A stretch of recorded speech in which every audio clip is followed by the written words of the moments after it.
Hi, so before this episode takes off, I'd like to apologize because we were having a lot of technical difficulties this time. So if there's random cuts that cut in the conversation and barely make sense, or if my microphone is very, very quiet, you know the reason. So thank you for your patience.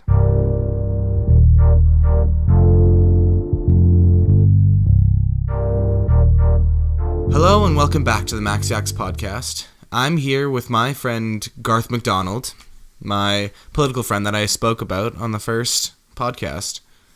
Hi. Greetings. How's it going, everybody? They can't answer Garth. I know, but you know what? I like to keep the interaction good on the stream. You know, I know this is not public stream, but you know, podcast is good. Commenters, yeah, hit them up in the comments. So before we get into like political stuff, because it will have to get into political stuff, knowing you. I want to start with a few kind of personal things, because I really don't know much about you other than politics. Because, what do you want to do, after school? Actually, I used to aspire to politics, and while I do kind of want to get involved in politics, I've kind of come to realize that even though I'm probably one of the more knowledgeable people in our school when it comes to political issues, I still have literally no idea what's going on. So I need a lot more time to kind of increase my knowledge and my life experience and realize what actually being an adult is before becoming 18 and thinking I know how to run the government and change the fundamental structures of society. So I actually aspire to be a teacher now, preferably at the high school level, social studies, that kind of thing. Because, of course, that's a way I can commit to my passion, which is history, politics, geography. But I also kind of want to make it interesting for kids because I know a lot of kids don't enjoy social studies like I do. And I for example, geography. You can just make games and make geography fun. Yeah. Not everyone loves geography like I do. It's kind of uninteresting. But if you make with games, kids are into it. Have you had any experience with kids at all? I have a nephew that I babysat quite a lot generally, and I work in a restaurant, so it's necessitates interactions with kids sometimes. I tend to be pretty good with. I'm not as good with young kids, but I feel once they reach an older age, once they hit grade 10, 11, 12, I can empathize with them more, and I feel like I could be better with them then. Not interested in teaching kindergarten, I'm afraid. If I have my own kids, I think I can live with that, but other people's kids, sometimes I'm not sure I could handle that. Yeah. Where do you work actually? I am employed currently at Headquarters Restaurant and Bar. It's that actually places I really like that. I've been there once. Yeah, it's kind of like a Denny's, but I just think it's better. It's slightly more expensive, but we have way better hash browns. I also work throwing shade. Yeah. I also work a second job in the summer and sometimes in the winter. Friends of mine. It's a family with 7 kids, so good old labor. But they run a lawn mowing and snow shoveling company, and they do about 48 properties a week. They have to lawn mow, so that's what I do during the week. And I'm getting a pretty mad farmer's tan from that, so that's pretty neat. Pretty excited, but make as much money as you can before you start paying taxes. Yeah, that's actually what I'm thinking of doing. I'm taking a year off before I go to university, so I don't have to be as much in debt. Yeah. So I can just work and just get that cash. Yeah. Do you have any fears? People might be kind of surprised with this because I'm typically pretty good at one-on-one interaction. I'm not an all-star, but group parties and stuff. I'm not that I'm afraid of them. I guess maybe it's just my personality. I'm extroverted, I guess, but I'm introverted.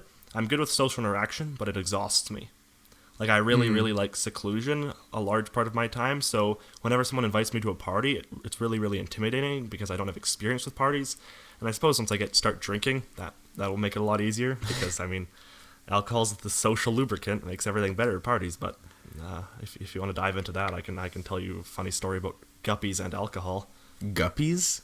Yeah, okay, so Just for a little bit of context here. Yeah. I watched a YouTube video about this years ago, and I was at my family reunion. We have a cousins party because there's about 36 grandchildren of my grandma. Oh. So it's a big family, and we just kind of at the family reunion, we have just us. So none of the old aunts, none of the young cousins, so we can all kind of drink and have a good time.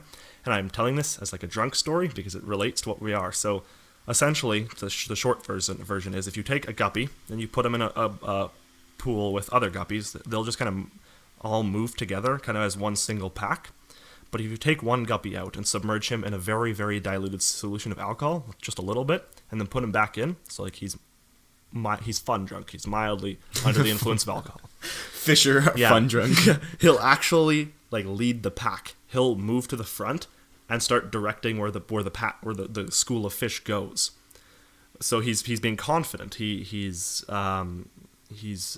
being really extroverted and good with people, or fish, I suppose. But and then you take that same fish out and you put him back in a less diluted solution of alcohol, so there's more alcohol in it. So now he's quite drunk. This guy's getting plastered. You put him back, the pack will straight up ignore him because he'll be moving so erratically and frantically that he'll just go off by himself and those move by him. So there is no alcohol, which it works okay. It's people having fun, and there's a little bit of alcohol. People's inhibitions are lessened, people are more confident, it's overall a better time. But then you go overboard, and next thing you know, you're 3 blocks away from the party and you wake up drunk on your couch. Yeah. That's kind of an interesting story about guppies. I know we're going to talk about politics, but that's kind of like a psychological thing, I suppose. That's actually so cool. I've actually never heard of that. If you want to learn a bit more, there's a channel called TL _DR. Too long didn't read. That's his channel name. And he does an interesting video about guppies and alcohol. And just like a large variety of other issues, be it parent loss and the effect on your chromosome telomeres and just like everything. Yeah. That's honestly, yeah, because I'm super clean. I don't drink at all. And, like, I hate when people are just, like, super, like, self-righteous and being like, I don't drink, so you can't drink, or else we're not friends. But, like, it like that guppy thing, like, it comes to a point where, like, I can't support it. If you're, like, going to the point where you can't remember anything or you're vomiting, that's, like, chill out, dog. Just take it, yeah, relax. You're going way overboard, and yeah, it's not as fun. Yeah, that's an interesting story about fish. So you did that at your family reunion? Yeah, I told the story to a lot of people because I remembered it and I thought it was really interesting to tell to people when they're drunk, because it relates to their drunk, and maybe we can all control our alcohol, because we did it 4 years ago and there was a couple people who got a little out of hand. But I mean, this year it was fun because I was drinking too. Oh yeah, you're finally old enough. Well, quote unquote. Quote unquote. We do not condone underage drinking, please. Especially if you're in the States. 21 drinking age. Sucks to suck.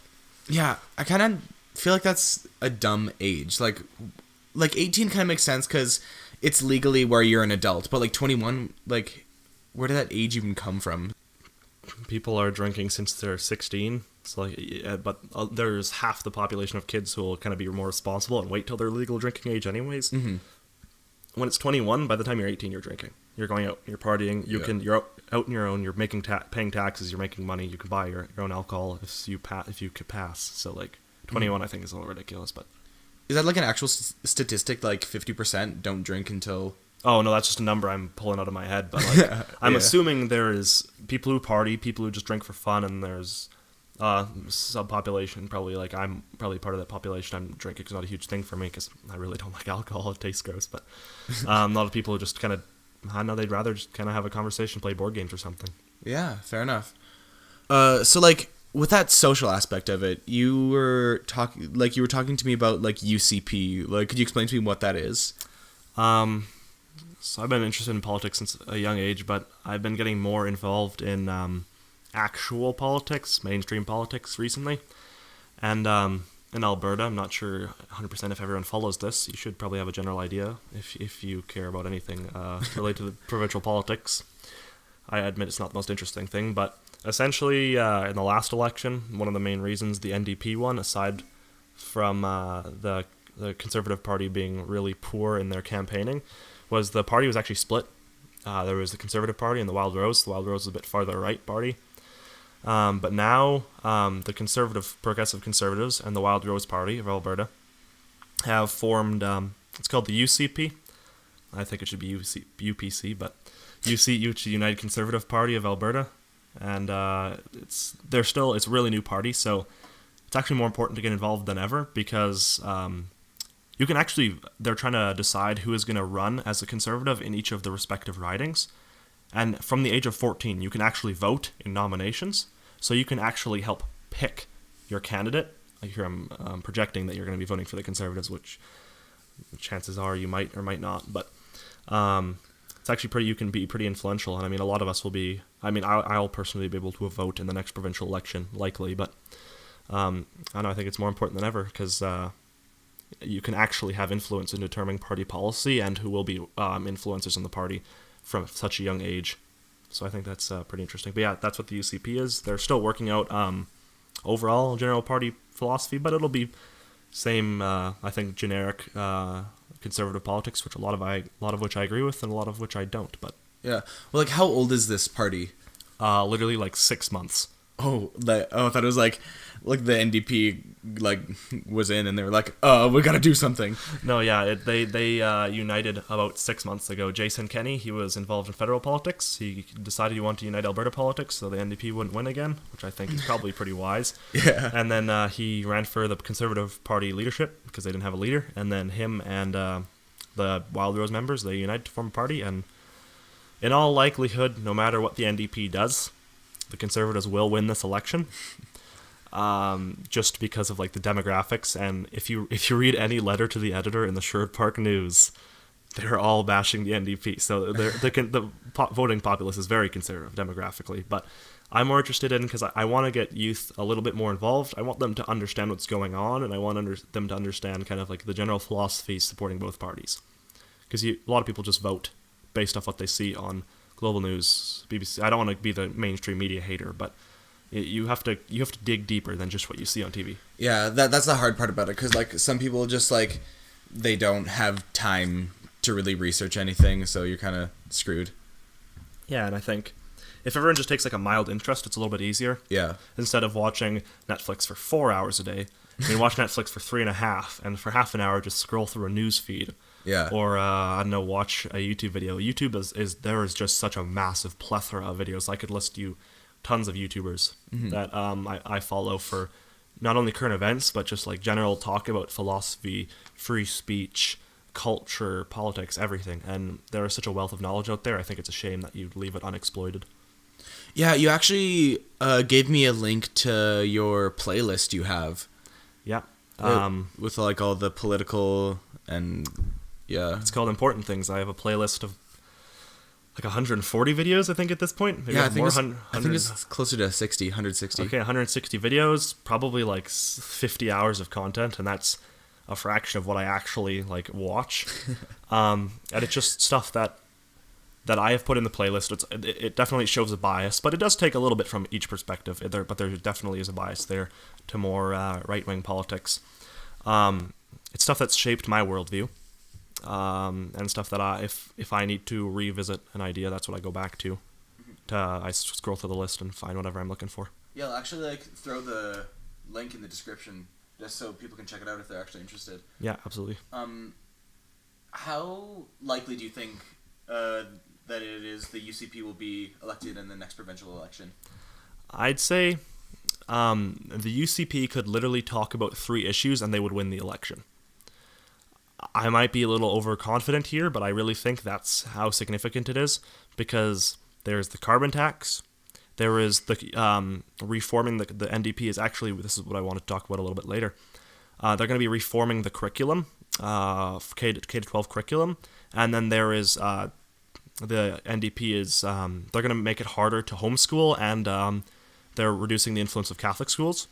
And all those 3 policies are very, very unpopular with Albertan voters. So I think the UCP could literally talk about those 3 issues and win the election.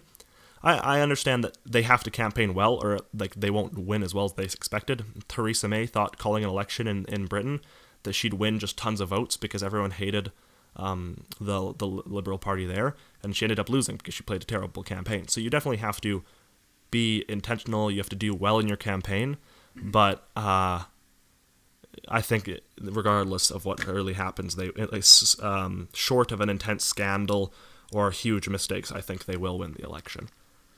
Yeah, so you're talking about the education. So what's your actual opinion on Catholic schools? Do you think they're actually a viable thing?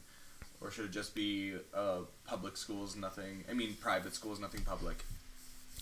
I'm a little bit tight on this issue.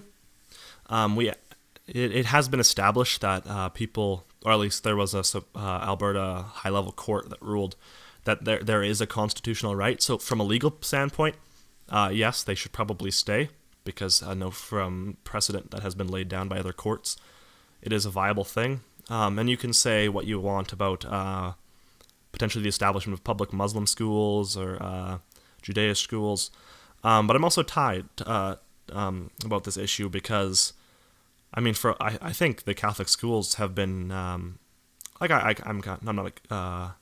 Catholic schools have been kind of ineffective in what they're supposed to do. I agree with Mr. Murawski. A lot of you will know him. The Catholic school system is important because it provides, I want to say, not opposition, but it gives students another perspective, because the Catholic school teaches, a Catholic, more Enlightenment type curriculum, and then the public schools are more secular, progressive. So I think I agree that it gives kids a different perspective, but I honestly, I might cut the Catholic school system funding, because I think when it comes to like religious principles and stuff, a lot of kids go in and that message passes in through one ear and out the other. Mm-hmm. So I think they're ineffective. I think they're going to stay because of the legal issues surrounding it. And I think they do have an important role to play. I just think they're not playing it properly. That's kind of my perspective on Catholic schools and school choice in general. Mm-hmm. Yeah, because like, isn't the NDP like making it harder to like change schools actually? Yes, they will do that, and that's at the behest of teachers' unions. If you've ever listened to me talk about education, you know I really, really don't like teachers' unions, because they've eliminated teacher choice. They're trying to get rid of school choice just so teachers are really secure in their job. If Alberta continues on the path we are, we'll end up like New York, where it is actually more expensive to fire a teacher than it is to employ them for like 7 years. Because of the like how many barriers you have to go through to fire them. That's something that the teachers union has produced, and they're trying to reduce school choice, like the ability to change schools, or else people will just inferior schools will die out, killing teacher jobs. So they want to make everyone stay. They want to be able to assign everyone where they want to, and I think that's goes to the root of them eliminating parents' choice in their kids' education and kids' choice in their education, and handing it over to the state and the influential unions. So there's that. That's what I think. Agents of social change. All right. The idea of turning kids into agents of social change, I think, is really, really messed up. Because, for starters, why would you... I really don't like protesting generally. I think protesting is really... that's kind of more the general line of turning into agents of social change. Is you protest, you commit to activism. Mm-hmm. I really don't like protesting in most scenarios. Like when you have an example, Martin Luther King, for example, the Million Man March. That makes sense. There is a well-defined issue at hand. There is discrimination against African American individuals in the United States. They go out, they protest peacefully. For the most part, there's a couple bad instances, but they protest mostly peacefully, and they have well set out, defined goals. And Martin Luther King knows exactly what he's doing, and is very well educated on the issue on which he's protesting. And then you have, for example, another protest which happens much later, a few months ago, I think, the March for Our Lives. So you have a bunch of kids going out and protesting against people and institutions they don't understand, the NRA, the Republicans' majority in the government, against issues they don't understand, gun control. They're very, very aggressive. Mm-hmm. They don't have any well-defined goals. They don't know what they're talking about, so they don't create change. Instead, they create two big blocks of people. There's them, and now that they're all together, they're in a big mob mentality. They don't have to question each other. They don't have to think. They don't have to rationalize. And it just creates like a big field of hate. Yeah, and then there's another group of people. So all they do, instead of actually like sitting down, having conversation, they yell at each other. So you have a guy named Kyle Kashov. Stephen Crowder interviews him as well. Instead of joining protests and yelling at Marco Rubio for killing kids because he doesn't support gun control legislation, which I think is a little disgusting. I hate... what's the boy's name who was the major leader in like the March for Our Lives?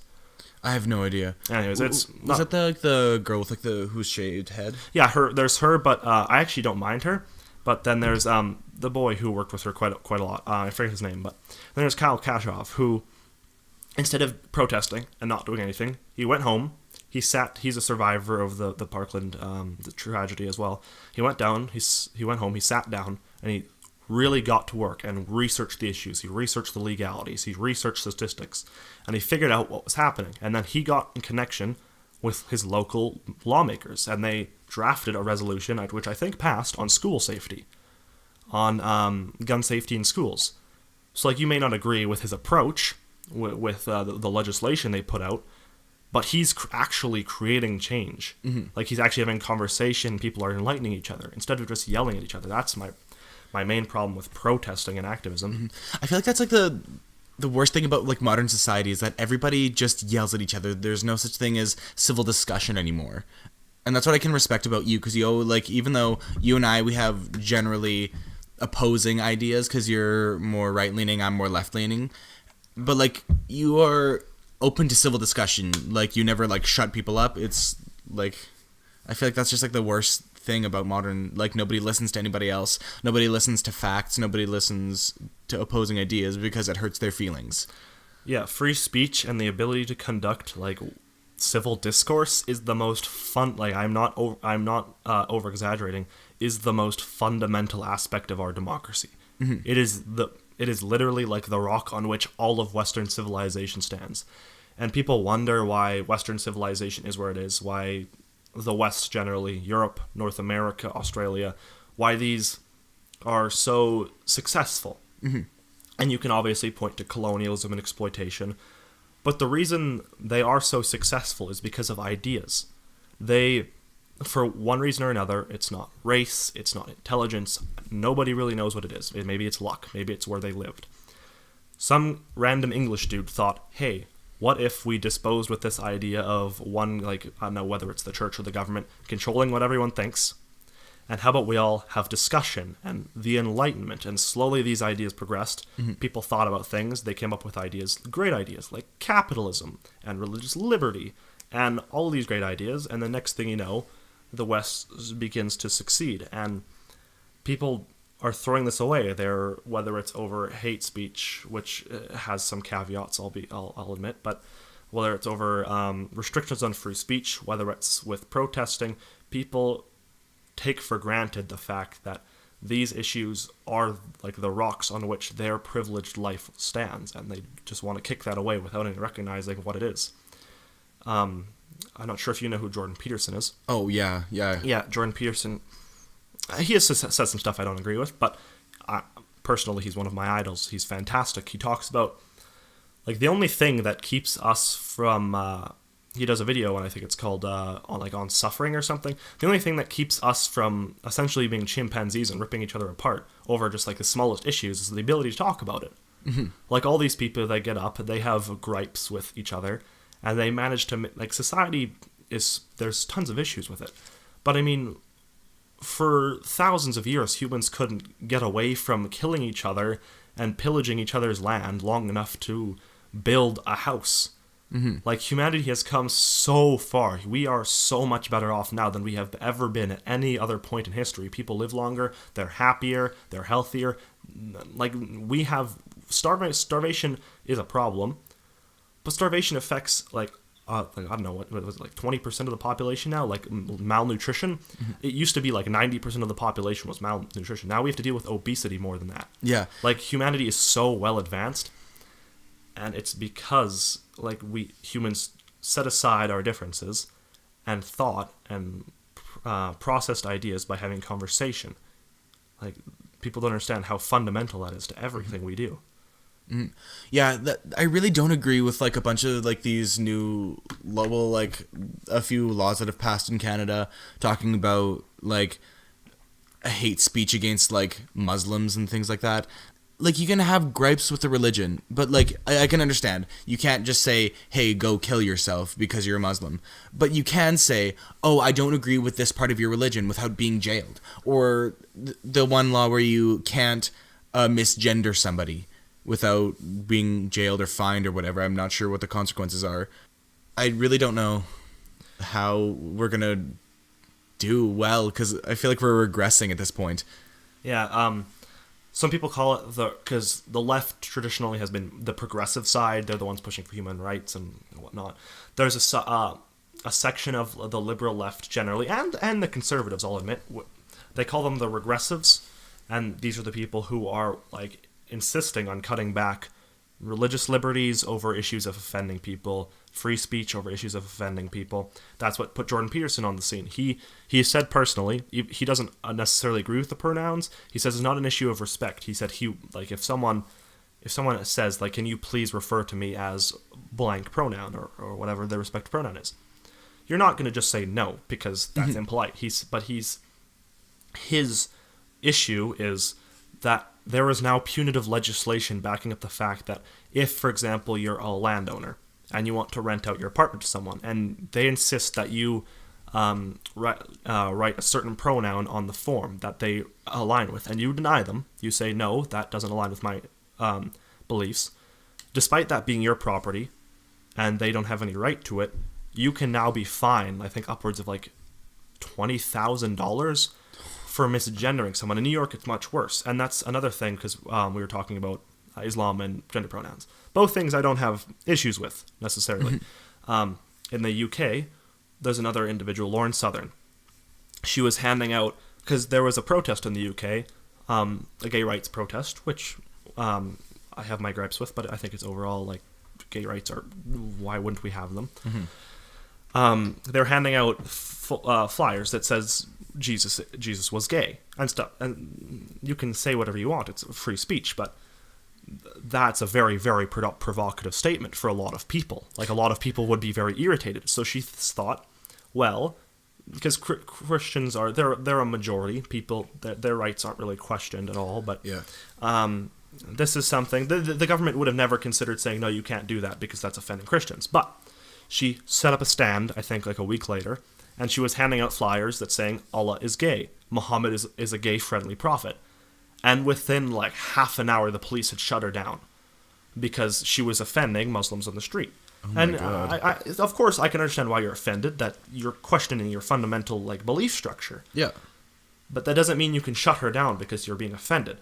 And doesn't mean the police can take punitive action to shut her down, and if she doesn't, threaten to arrest her, which she was banned from the UK. She's not allowed to go there anymore because they imprisoned her. They like when she tried to enter, they literally like put her in a temporary prison. They can only hold people who are trying to get into the country for like 48 hours. Yeah. But she was in prison for like 48 hours because she was distributing, in quotes, like hateful, provocative material against Muslims. So there's that. And then I guess I can do like two other examples. And this is respective to Canada. There's Bill M103, which is I talked about already. That's Bill C16. That's the trans pronouns. Oh, yeah. Bill legislation. That's what put Jordan Peterson on the scene. So there's that. I already discussed that. And then there's Bill M103, which Justin Trudeau talked about. Or Motion M103, which Justin Trudeau talked about in length. If you watch a video on that, it's pretty repulsive. I got quite angry about it, but it doesn't actually affect really anything, but it's basically the government taking a stand, because it's not actual legislation, it's just a motion, so it's basically saying, we support or we condemn Islamophobia, specifically, which, why wouldn't you condone Islamophobia? You probably shouldn't just be hateful to Muslims for no reason. Mm-hmm. But it said, like, they will take a role in eliminating Islamophobia. Which, granted, that's not a bad thing necessarily, but it's not the job of the government to control what people think. Mm-hmm. It doesn't matter if someone has a hateful Muslim thought in their head. Because free speech doesn't apply to direct incitements to violence, which I understand. If someone says, I hate Muslims and I'm going to kill them, that's terrible. Like, absolutely deplorable, and they will be arrested because you're inciting to violence. You're going to get someone killed. Exactly. So it's the government's job to control that, an actual crime, or the government's job to stop someone from actually conducting a crime. Mm-hmm. I know it's bad if someone has this thought and they're deplorable, but if someone thinks, like, oh, I really don't like Muslim people, it's not the role of the government to control that. Yeah. People have a right to a thought, however bad it is. That's what happens in 1984. People call it the thought police for a reason. So that's why, and then Justin Trudeau talks about it, and he says, like, well, oh, we need to crack down on this. It's, no, you don't. You are overstepping your boundaries. This is not the role of the government. So I guess that's my perspective on that. Yeah. Free speech is, excluding direct incitements to violence, is non-negotiable. There's no restrictions. There is no ifs. I think it's from Game of Thrones. Anything that comes before "but" is bullshit. Yeah. Yeah. If there is no caveats to free speech, there is no I support free speech, but there is only free speech. Yeah, and I think the part that sucks about the bill is that there's no specification on what like Islamophobia is. It could just be you saying, "Oh, I have gripes with this part of your religion." And then you just be like jailed or fined or whatever. Yeah. Like, it's just dumb. And like, you're talking about Justin Trudeau. So like, I'm just like actually wondering like what your opinion on Justin Trudeau is. Justin Trudeau broadly, I would much rather have Obama. Let me say that. I don't like both of them. I would much rather have Obama because their economic policy virtually the same. Justin Trudeau's economic policy, I'm not going to lie and say it's the worst thing in the world. It's not. He proposed a carbon tax, which I don't necessarily support. And he supported minimum wage, which I don't support, and small business tax, which I definitely don't support. When it comes to social issues, he thinks it's his role as like essentially a moral busybody to take offense for other people and cry for other people and apologize nonstop. And aside from that, the guy is a buffoon. Like, he makes a mess of himself everywhere. Like, Obama, regardless of what you think of his policy, he would go out there, he's charismatic, he makes you look good. The guy he's hilarious. Like, he's a wonderful public figure. So that's why I take him over Justin Trudeau. The Trudeau government, the Belgian royal family came over to say thank you for D-Day and, like, liberating us from the Nazis. And they had German flags. Yeah. Instead of Belgian flags. The wrong flag. Yeah, I heard about that. Like, just little things like that. Like, that's... Or, I know maybe I use the word like too many times, but Justin Trudeau is a terrible orator. He has no idea how to public speak. Just his logic generally, I think, is weak. His public performance is weak. And that's probably why I wouldn't support him in the next federal election. And just his social policies I disagree with broadly. Yeah. But that's the reason I have disdain for him additionally, is that he believes it's the role of the government to moderate people's speech and thought, and that he's a buffoon. Yeah. Have you heard about anything about Justin Trudeau and like the India situation? What happened there like a few months back? Yeah. Justin Trudeau, he dressed up because he likes being dressed up. Apparently, he wants to be a part of everyone's culture. He wants to be sensitive. Mm-hmm. It's just a little bit ridiculous because if an Indian diplomat comes to Alberta dressed in a cowboy hat and boots, you'd think he's ridiculous. Everyone there thought he was ridiculous, but he's trying to be culturally sensitive. Yeah. And it's, I don't know, a little bit absurd. That was a huge fiasco, and that actually caused him to dip below the Conservatives in polling. They've risen back up. The Liberals are leading again, but just ridiculous things like that. He's making a fool of Canada on the public stage, and people think, well, what does that matter? That's not affecting policy. That's not affecting foreign policy. But he's making himself look weak, and he is weak when it comes to negotiating. So whenever he bragged about a trade deal that we got with India, $1 billion trade deal, like free trade, promoting the economy, which I agree, free trade is almost always a good thing, almost always. So he's bragging about this $1 billion trade deal. The trade deal for Canada only includes like $200 million of our goods. So it's just a really, really biased to India deal. So he failed. Not only did he look like a buffoon, but he failed in what he was going there to do. And that's a symptom of his buffoonery, I guess. He's not promoting Canada well on the public stage. And wasn't he, he was the first prime minister from Canada never to meet not to meet the Indian prime minister or president on the runway. They greeted him with, I think, the junior minister of environmental ministry, which is kind of, again, it doesn't affect policy, it doesn't affect our actual standing, but it's kind of an embarrassment. And public's foreign standing with your country's image does actually matter. Yeah, it kind of just felt like he used that trade deal negotiation as a personal holiday. Actually, that's what it felt like to me. Yeah, I agree. And that is one of the problems with him. whether it's he renovated the Prime Minister house, which a lot of people had a problem with. I didn't. The house was run down. It hadn't been renovated in like 40 years. Mm-hmm. That I understand. But he repeatedly books, whether it's first class trips, or he just generally wastes. He spends very frivolously when there's no point to it. So he's exploiting his position. And I know people talk about politics. All politicians always do that, but it doesn't mean he's above criticism. Mm-hmm. He should be criticized for it, and I think that does damage his standing. Yeah, so do you think he's going to win in the next election? I think he's got a serious shot at it. He might not, I think, because the way his term has gone, it has been very, very poor for him, because he ran a really, really good campaign, but he hasn't. Pretty much the one campaign promise he's going to get people on is he's going to legalize weed, and even that took longer than expected. He's not doing electoral reform because he realized that it doesn't benefit him. No electoral reform.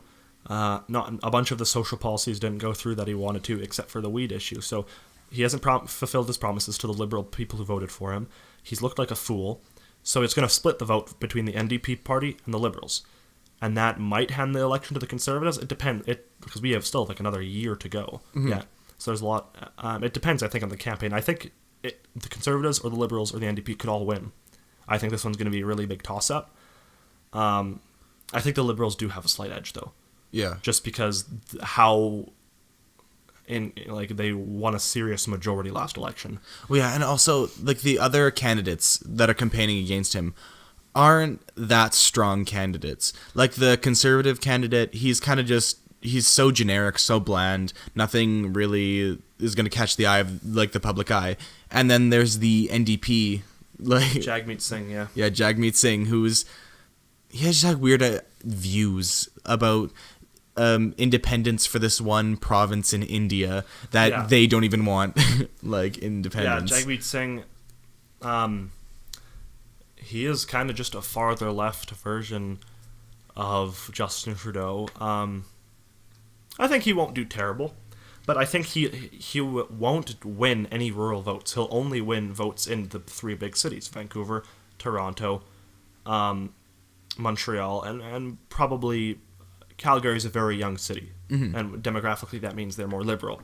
So I think he will do well there, but he has no appeal to blue-collar workers, no mm-hmm. appeal to people who work in farms, no appeal to farmers, no appeal to factory workers, no appeal to manual laborers. He won't win any of that. He'll win kind of the wealthier, cosmopolitan, inner-city, left-wing population. He'll win that. I think he'll take that very handily.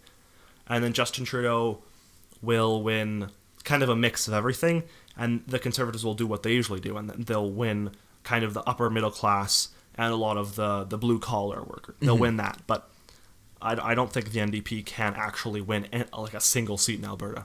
Yeah. Because Alberta is a very kind of rustic, Texan-almost province. Yeah. People here, not that we're bad people, but we're less progressive, and so I don't think he'll appeal to us. Mm-hmm. And also he has a bad history, I think, in India of supporting, like, I think he one time supported someone who ended up becoming a terrorist. Yeah, so there's a few personal scandals that I've heard about that terrorist thing. But that also ties back to like when Justin Trudeau was friends with like a child rapist, but like you really can't put like physical ties between them. Yeah. But also, what is your opinion on like the legalization of weed? Do you like support it or? I'm really tight on this issue because people usually the example they point to is Amsterdam, because weed legalization has been a success in Amsterdam in the Netherlands. I don't think it'll go as well. It'll be more similar to Colorado's, because Amsterdam has like a really interesting drug culture. People are used they use marijuana because you can buy it in like coffee shops there in very limited amounts, but people they use it. They're very conservative with the way they use it. Like they'll use it at like the same way you kind of use alcohol at a party. They'll smoke it and they'll relax and they'll sleep and they'll wake up and go. Mm-hmm. So they have a really like a positive drug culture, from what I've been given to understand. It'll be more like Colorado, I think, except the positives won't be as strong. I think it would actually work better in certain states because the drug trade in Canada is very small. Because in Colorado, when they legalized it, what you saw is you saw a drop in violent crime because it cut drug crime drastically because they legalized it. So there's less need for a black market. So drug crime and like under the table drug use went down, and they saw a rise in certain things. Like they saw a rise in, I think, traffic incidents and a slight drop in productivity. I think it'll be like that. I think it would actually work better in a place like California. Oddly enough, California is a little bit off the boat, but because the drug trade is so prominent there, if they legalized it, then it would bring everything out from under the basement. Like people would stop kind of hiding it, and it would be easier to deal with people's addictions because they'd be doing it more publicly. It would cut the black market. It would cut violent crime, which is a serious problem in California specifically. I definitely at least support decriminalization.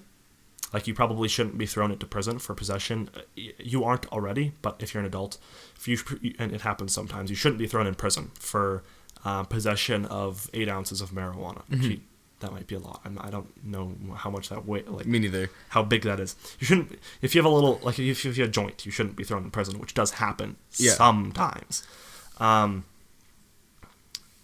Because the rehabilitation is probably more, and that will harm. Because there has to be proportionality. That's a very small crime. So maybe you get a little fine or something, but you shouldn't go to prison, and that since that's on your criminal record, you might not get to travel again for 12 years because that ruins your life. So I think we should at least cut that down so that it allows maybe people to use it. But yeah, legalizing it I'm tied on because I don't support weed. It's like, personally, I don't think it's a good idea. Don't smoke weed. But from a political perspective, it's probably not the government's authority to decide what goes into your body. I'm kind of Ben Shapiro on this. I think it's a really bad thing. But in the end, we should probably legalize it just because that's where society's heading, and it's the role of kind of the culture, like because politics is downstream from culture. The culture has to change before the laws change. People didn't. We don't want to legalize weed now because. We don't want to smoke weed now because the government's legalizing it. The government's legalizing it because people think it's okay to smoke. So I think it's not the role of the government to kind of determine that. I think there has to be a cultural shift before the government does anything, because people have to start to realize that it's probably not a good thing to smoke weed, at least like regularly. So I think that has to be a shift before the whole government steps in. Well, yeah, I personally feel like the way that it's going to go with, like, when it's legalized, so many people are going to be smoking to excess, and I feel like so many people are going to be greening out, and I feel like it's going to be a slow decline in, like, the amount of people smoking, and there'll definitely be a big spike, I think. Yeah, there has to be a big spike with, like, the amount of, like, kids, even at our school, that smoke so much. Yeah. Yeah, it's certainly an issue. Because I'm not sure how specific the science is on it. A lot of it is flawed because a lot of people they let their personal biases infiltrate the science. So a lot of people say, no, weed has no bad effects. It's never killed anyone, which it hasn't really, because you can't really overdose on weed. So they say, oh no, weed hasn't killed anybody. But being high off of weed has led to death. It's like cigarette. You don't just like smoke a cigarette and then keel over and die. Yeah, you can overdose on tobacco easier than weed, but you smoke cigarettes and it damages your lungs, or it inhibits your mental state, and then you die, or it leads to you, because there is connections to the way people live their lives and if they smoke weed or not. Okay, so like where you and I, where we like really started talking or fairly being friends, was when we did that Model UN thing this year. Like, I don't know what to say about it, but like, I just had like a really fun time with it. Like, what do you want to do this like next year with it? What like you hope to get? Should we explain like what the Model United Nations is first? Oh yeah, probably. Here, I'll give a quick temporary introduction. So basically, it started out when I was in grade 10, 2 years ago, almost now, and it was there was a guy who just showed up at the school. He joined ABJ when he was in grade 12, and he had done debate club at his previous school. So what it was started out, we called it debate club, but really what it was that was just kind of a front for the Model United Nations, and that's what we prepared for. So essentially what happens is you register, and you can request countries, and it's like the United Nations. So there's a set of councils, whether it's human rights or defense, international security, economic issues, the Security Council, lots of stuff. And you get to pick a country, let's say Israel, Belarus, the States, any country really, and you get to go there and you get to represent that country on a specific council. So your personal opinions don't actually matter. Yeah. You could be like the farthest conservative traditional person you could be, and you could have to represent the Netherlands on a council about human rights. So like even though you don't agree with LGBTQ rights, you don't agree with weed legalization, you don't agree with all these things, you have to, because that's what your country represents. So then you go there and you debate and you try to pass a resolution on an issue that actually affects humanity. So, for example, in my council, I was on DISEC, which stands for kind of Defense International Security. I'm not sure what the full acronym is, and we were talking about restricting the transfer of nuclear knowledge to terrorist groups. So how do we stop terrorist groups from getting their hands on really, really powerful bombs? So you have to kind of talk about the issue, debate, and then kind of pass like a resolution on it. And then that's the event. But it's a lot of fun, actually. Like I really enjoy it because you get to practice public speaking, which is really, really important, because if you can't like talk to people, how are you going to get anything done? There's kind of under the table, diplomacy and like, hey, will you support me on this? And like the passing of notes is like such a fun thing. Like it's like a schoolroom. It's you're passing notes, except this stuff kind of matters. It's not just like, oh, want to go for a date or something. Yeah. It's like, hey, want to support me on this issue? So you kind of form alliances and you get in groups of people, and it's kind of a strategy, and it's a lot of fun because people are there. They kind of share your interest, and you don't even necessarily have to be interested in politics because you have months to prepare, and you don't need to know a lot. You just need to know the way your country is and who your country is friends with. Because if you're Belarus, you don't need to know who Lebanon is friends with. You can Google that while you're there, or if they talk. You need to know that your country supports the issue and that you love Russia. Yeah. So it's a lot of fun because you get to go with friends. There's a group of us who do it, and I really recommend to anyone who listens. We're going to be doing it again next year. We're going to be getting better countries than Belarus and Somalia. Mrs. LeMay does it. She's fantastic, and hopefully we can win a bunch because there's awards for best speaker, best diplomat, best delegate, best position paper. Because if you're a major country, you have to write kind of a paper on your country. It sounds like a lot of work. It's really not, though, because we get together and it's a lot of fun because you get to talk and joke. And I don't want to really talk about political correctness, but a lot of times you can like take shots, and it's not like you're making fun of people, so you don't have to be worried about it. But you can make fun of a country, and it's kind of just bland. It's a lot of fun. So if you want to make fun of the Dutch, feel free, because everyone likes making fun of the Dutch. Yeah. So like, what countries do you hope to get like this year coming up? I would love to get Russia. I would really love to get Russia because the most controversial country right now. You're really influential. You're on the same level as no one's on the same level as the States. The States are on a level by themselves. Yeah. People underestimate how like overwhelmingly powerful the United States is. But there's the United States, but you're kind of on tier with China, India, Germany. You're in that kind of big kid club. But you're also the controversial one. You have your own really tight packed group of friends, and you're kind of friends with China. So it's almost like the bad team. And I kind of would want to be on the bad team. We're not going to get Russia because the big schools, Skona, Old Strathcona, they usually get the big countries like the United States, Nigeria, Russia, China. But I would really like to be Israel.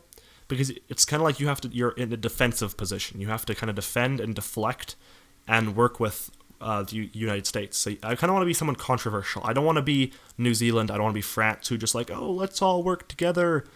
I want to be divisive, and it makes the diplomacy a lot more interesting because France just wants everyone to get together and fight climate change and be peaceful. That could be fun, but it's kind of lame. Yeah. It would be way more fun to be like, hey, you're a abuser of human rights, not me, and then kind of be really divisive, and I think that it's going to be a lot of fun. Hopefully we get Israel, but we'll decide kind of what country specifically. Yeah, I honestly don't mind getting small countries because I did Somalia last year, which is like the most bumfuck country you can get, and it was actually so much fun to be like actually surprising people that Somalia is like being relevant. Relevant. It's fun in that aspect, but it's also fun to be controversial, like you were talking about. Yeah. Like, what, like, for, like, the different sects, like, what do you want to talk about? Like, for, like, the different... Like, issues? Yeah, the issues you want to talk about, yeah. Oh, I have no idea. I think they actually have the issues up for next year. Oh, really? Already? On their website. I think they had them up pretty soon, but honestly, I don't know. As long as it's... Because I want to do DISEC, which is the Defense International Weapons. Yeah. I've done either that or human rights, because those are two pretty... They can be controversial, because when you're talking about the death penalty, there are some very, very contradicting views on that from different countries. So that can be a lot of fun. And whenever you're talking about weapons testing or restricting people's arsenals, someone's going to get angry. So it can be a lot of fun in that sense. I don't really want to talk about... I mean, saving the bees can be a lot of fun to talk about. And it's probably more important than anything we're talking about. Yeah. But it's not quite as intense and confrontational. When I'm Belarus and I'm siding with Russia and I'm directly criticizing the US over their foreign policy, it's a lot of fun because know they might bite back. Unfortunately, the person who was the United States on our council had no idea what they were doing. Yeah, I heard so they about didn't know how to that. respond, so I basically just kind of attacked them because they were just not doing anything. Yeah. And it was easy, and it made their kind of team look weak. But I think it's a lot of fun being controversial and being almost the bad guy, the devil's advocate. Yeah. Talking about, like, superpowers and things like that. Like, because, like, every empire falls. Every superpower has its heyday, but then it falls and it's done. After the United States, who do you think was, like, what country do you think is going to be the next great superpower to lead the world? That's a good question. Honestly, at this point, I don't really think there is one. People like to say China, which isn't true. People like to say Russia, which isn't true. People like to say India, which might be valid. I could support that. India is well outpacing, because China is much richer. They're much bigger. But, like, per capita, like, for their relative size, India is well outpacing them in, like, development index. Yeah. Like, India is taking big steps, like huge strides. They're behind China, but they're taking big strides, and China's only taking little tippy toes. Because China is wholly corrupt. There is massive wealth inequality. All of the well-to-do Chinese people live on the coast. The interior of China is desolate. And they base it... If the United States spent as much on infrastructure and just built empty cities like China did, the U.S. would be the biggest economy in the world, and it wouldn't even be funny. But China's economy is fake. Yeah. It's built on a lie. It's built on this idea that they're a massive industrial power, which they are. But a lot of it is kind of it's false investment. They're putting money where it shouldn't be just for the sake of making themselves look good. And then a lot of people would like to point at Brazil. Brazil is too corrupt. Oh, yeah, so corrupt. Far corrupt.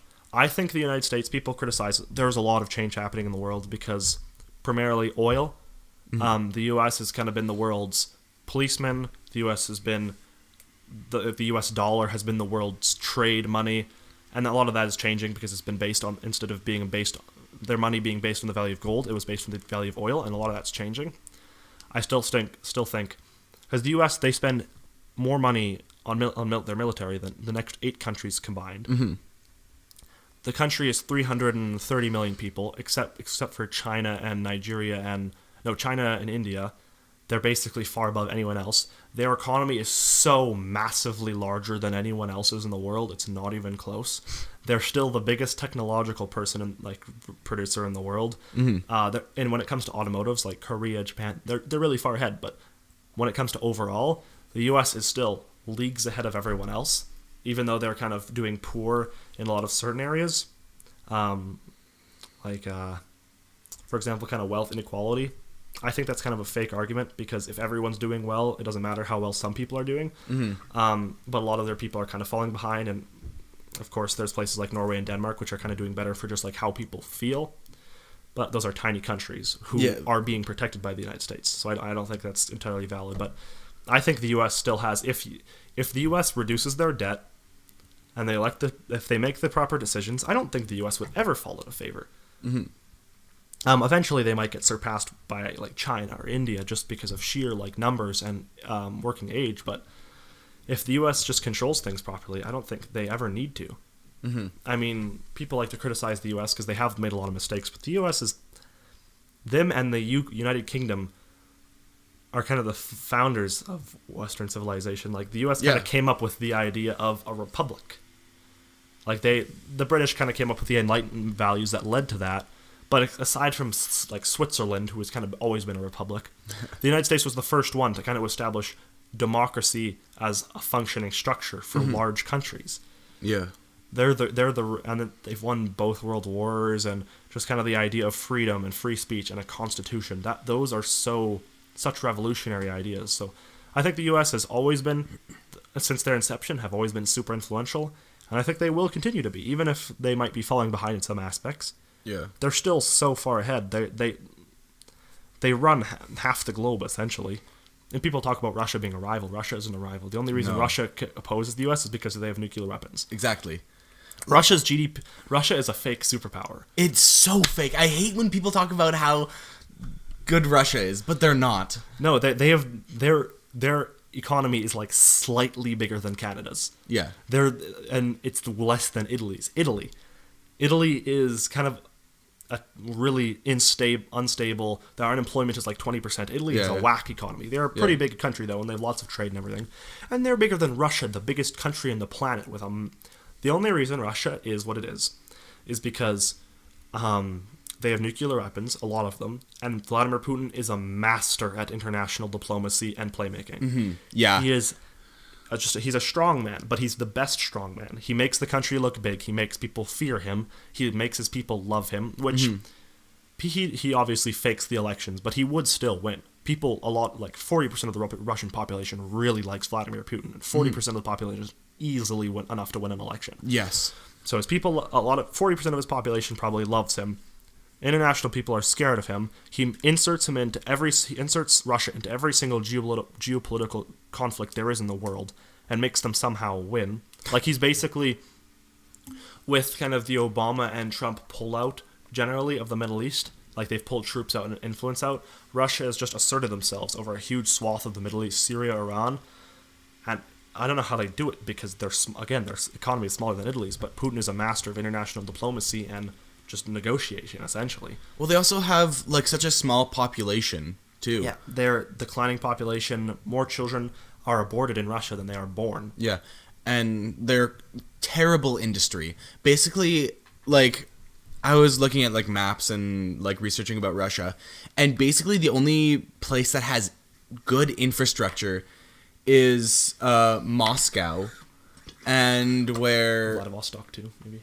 Yeah, it's Moscow, St. Petersburg. Is that what it's called now? Yeah. St. Petersburg and Stalingrad. What is it called now? I have no idea.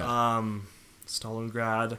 It was like Petrograd and then Stalingrad, and now it's something else. I'm not exactly sure, but I'll look it up right now, actually. But yeah, if you want to know more, I know this is very interesting stuff right here. Geopolitics. It actually is really influential. You should probably learn about it. If you want to learn more about how Russia is fake, there's a video by a YouTuber named 1791L called Russia the Ghost Power. I think that's the title of the video. If you search up 1791L Russia, it'll probably come up. And he talks about how in every aspect, Russia is behind every other world superpower, and yet somehow they're seen as the second most influential. They're weaker than China, Germany, like the European Union broadly. They're weaker than Canada, Italy, the United States, India. They're weaker than all of them. And somehow they're seen as the first, or the second, if not the first. Stalingrad is now called Volgograd, by the way. Volgograd. But my personal take on the next superpower, I think it has to be India. Just like the way that they're going. Because China is an empire. China has so many nationalities within it. Like it has like Tibet. There's like so many different peoples in it. It's basically... Well, India is broadly diverse as well. Yeah. But they do a better... But they're more unified. Yeah, they're more progressive. Yeah, they're more unified than China is. And China, they have like the Muslim sect of China that nobody knows about because China wants to be secular. Yeah. Because secularism, well, I don't even know why they want to be secular. But they force out Muslim people, they force out like Tibetan people, and they put in the Chinese people. But that's eventually gonna fall. Eventually, there's gonna be a rebellion. Eventually, something's gonna have to happen to make this empire of China fall. It's not gonna be all rosy and lovey-dovey the whole time. Yeah. My main criticism is of China is actually just their governmental structure. They don't let anyone in or anyone out. So there's that. They're an authoritarian dictatorship essentially. Xi Jinping or whatever I think is the leader's name. He banned Winnie the Pooh actually in China. Because people were saying he looks like Winnie the Pooh. So that's what happens when your enemy is who you can't criticize. Yeah. If you can't say the emperor isn't wearing clothes, you're in you're a dictatorship essentially. Yeah. That's why you should be able to criticize your leader. India, I definitely agree with. I just think it's going to take them longer because India, they're growing really fast. Like it's an interesting statistic to see how fast a country is developing is percentage of people who are acquiring smartphones. In India, the population went from having like 20 million people to having smartphones to having like 75%. It's growing super fast. But India, they're growing so fast, and they're kind of doing the same thing that America did. Like they're over-reliant on fossil fuels for development, so they're putting out tons of greenhouse gas, which is not a good thing. And their infrastructure is super weak. It's still poverty-ridden, so it will take a very long time. It's rampant pollution and disease. Oh, yeah. So it will take a long time, but I think they can pull it off. Because India is, as we were saying, more progressive, and it's a good thing. This might be slightly edgy. I don't think so. Whatever.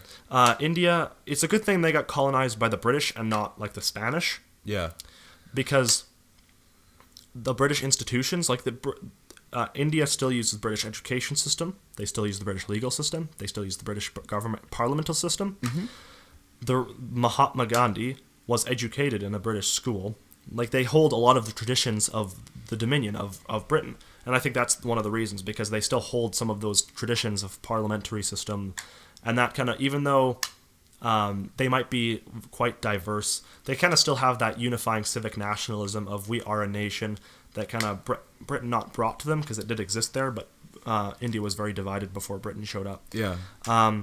But I think with those institutions, I do think they have a good shot at it. I just think they need a lot of time because from a purely economic standpoint, the infrastructure in India is so weak that like everyone likes to make jokes about Indian traffic. It really is that bad.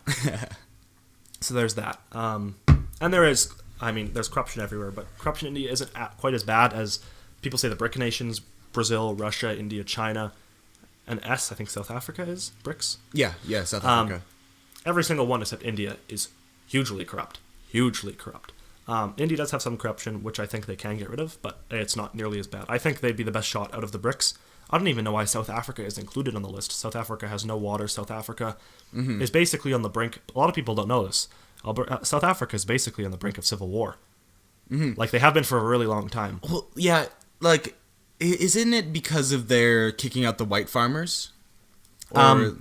They haven't really started yet, but they did pass, or they are passing, legislation which allows them to take land from specifically white farmers without compensation, without giving them money. So like it would make sense if they like, hey, you have to give us this land and we'll pay you the value for it, which wouldn't be as bad. But they're forcefully taking it away. Lauren Southern did a documentary on it. There's a lot of ethnic tension in South Africa. Unemployment is rampant. They have no water. South Africa is in a very, very poor position. They have been since apartheid, so they've never been in a good situation, but ethnic tension is so rampant in there. The South African leader of the official opposition, or the prime minister maybe, sang a song which translates to "kill the farmer, kill the boer," and the boer are the Dutch farmers of South Africa. So tensions are high. Hopefully they can resolve this peacefully, but I don't see it going well for South Africa. No. Brazil, I don't see situation improving. Russia, I see constant decline. And China, I see just kind of same. I feel like they're eventually going to crash. India, I think they've got a very bright road ahead of them. I feel like India's got a positive road forward, not too concerned, and I still think the United States until India or China potentially surpasses them, I think they are the world leader, and they won't stop being the world leader. Their economy is too big. Their economy is like 30% of the global GDP, which is amazing. It's incredible. It's a miracle. Yeah, it's ridiculous. The U.S. is and will be arguably one of the best places to live in the world for a really long time. So I'm not concerned. People are worried. People always treat like when liberals treat it when Donald Trump gets elected, the world's going to end. Conservatives treat it when Obama gets elected, the world's going to end. It's not. It's not. If there's one thing, what I know, if this is kind of like a good note, like a positive note towards the end of this podcast, I think we can keep going if you want. But humanity always lives on. They thought it was going to be the end of the world when the Black Death came. We thought that we were going to run out of oil, and we thought it was going to be a disaster. We thought we were going to run out of water. We thought that the ozone was going to disappear. Humans are really, really good at solving problems. If there's one thing we're adaptive, and we will continue to be. So humanity is really, we're so flawed, but we're terrific at adaptation, and I don't think the world's not going to end. People aren't going to just start shooting each other in the streets. Well, it depends, but I have a positive. I'm pessimistic in some aspects, but I do have a positive outlook in the world. It has always gotten it. We are at the best state we have been ever in human development, and I think it will continue to advance. Even if Canada or the States or anywhere else declines a little bit, the people are still coming out of abject poverty at a rate which is unbelievable. Like we've pulled 20% of the world out of abject poverty, so making less than $1 a day in like the last 30 years. Do you have any idea how much of an incredible accomplishment that is? And it took like 1,300 years to do that to the same percentage of the population. And now it's happening at an incredible rate. We should be immensely proud of ourselves. Of course, there's global warming and all these issues, but I think humanity will be able to deal with it. Even if it floods, 10% of the globe's land, we'll be able to handle it. Yeah. Don't be too concerned. Yeah. One kind of final note I want to end on, we were talking about it a bit before, but like what is your favorite philosopher? Because I've been like looking up a lot of philosophers recently, looking up their ideas, see where I personally align, and I've been actually just curious on like who you stand with. I'm not actually an expert on past philosophers. I know who Ayn Rand is. I know who Nietzsche and Freud and all these other philosophers, psychologists, and all these influential thinkers are. Oh, I guess I could talk about Montesquieu. What's his first name? The French philosopher. I know who you're talking about. I don't know his first name. Yeah, he split off from mainstream thinking because there was Hobbes was incredibly pessimistic. There was Rousseau, who was like Hobbes but worse. There was Locke, who was, I think, really, really good. I'm not going to criticize Locke. But Montesquieu was a proponent of slow, constant change. Things things don't happen. Changes in social structure in the economy don't happen as revolution. They happen as evolution. Things are changing so fast now. I think that's one of the reasons humanity is splitting a lot, because think about it first, just from a social perspective. We've had weed, the transgender issue, LGBTQ rights, enfranchisement of women, the elimination of legal discrimination against African Americans, and the list just goes on and on and on and on and on of social change that's happened in like the last 100 years. I'm a proponent of things have to change slowly. Just because slavery ended with one law and a big war, admittedly, doesn't mean it improved the situation. It took another 200 years, 100 years for African Americans to truly be like leveled out, and they still haven't completely in all aspects been leveled out to the rest of the population. But I think you have to remain positive. You have to keep pushing for social change, because just because you get a law passed or something happens doesn't mean your work is done. That's why I like Montesquieu, because he was a proponent of slow, constant change. He thought that we shouldn't just revolt and destroy the monarchy in France, because that led to the terror, deaths of thousands and thousands and thousands of people. Yeah. If it would have just been, hey, let's do what England did, let's get a constitution, and then slowly degrade the powers of the monarch, everything goes better when it happens slowly, even though it's not what you want to happen instantly. You never get results instantly. So Montesquieu, and then prominent current philosophers, Thomas Sowell, He is an African American who grew up in Atlanta, New York, to adopted parents. One of the most brilliant men of the generation. His voice sounds amazing. He's incredible on every issue, economic, social. You should definitely read his stuff. Jordan Peterson has been a massive influence on my life. Same here. Like, after you showed, like, influenced me, like, not influenced me, but, like, you introduced me to Jordan Peterson, I've been, like, really obsessed with this, like, new, like, so many YouTubers and things like that. Aside from his social standing, like what he believes in socially, because there's the whole pronoun issue and all that, his ideas of, if you read his book, Personal Responsibility, standing up straight with your shoulders back, not letting, what's another good example, being precise in your speech. Just these seemingly basic concepts, but that are so complex and so hard to perfect. I definitely recommend reading his book. He's really good for personal improvement and realizing, kind of integrating your personality. And then when it comes to just like straight politics, current events, Ben Shapiro, probably the biggest influence. He's the most biased of like strongly opinionated of the lot. Thomas Sowell can be excused because most of his stuff is statistical. Jordan Peterson is more of a psychologist. He doesn't really want to be a politically affluent guy, but he has to be.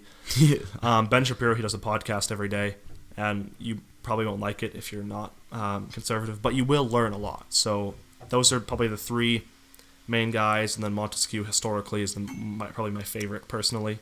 Voltaire is cool. Locke is cool, but him probably. Yeah. St. Thomas More, I'm reading a book by him. Cool. Well, thank you very much for coming on the podcast. It's been actually really productive. Really enlightening to me. I really didn't say much this time, which is sorry. cool. I have a lot to just like once I get going on an issue like free speech, I kind of ramble. But no, I actually like it. It's cool because it's really easy to get into your mind and see how you view the world, which is really cool.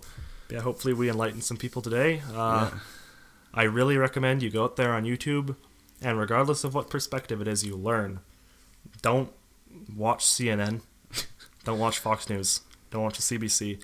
Go on YouTube and find someone who admits their bias. They admit that they're right-wing, they're left-wing, but they try to hand you the facts and they try to be civil and well-reasoned. Don't ever shut down someone because of their opinion. Listen to them, and then that way you can reconcile your differences and come to an agreement, find common ground, and make change. Well, see you guys in the next episode.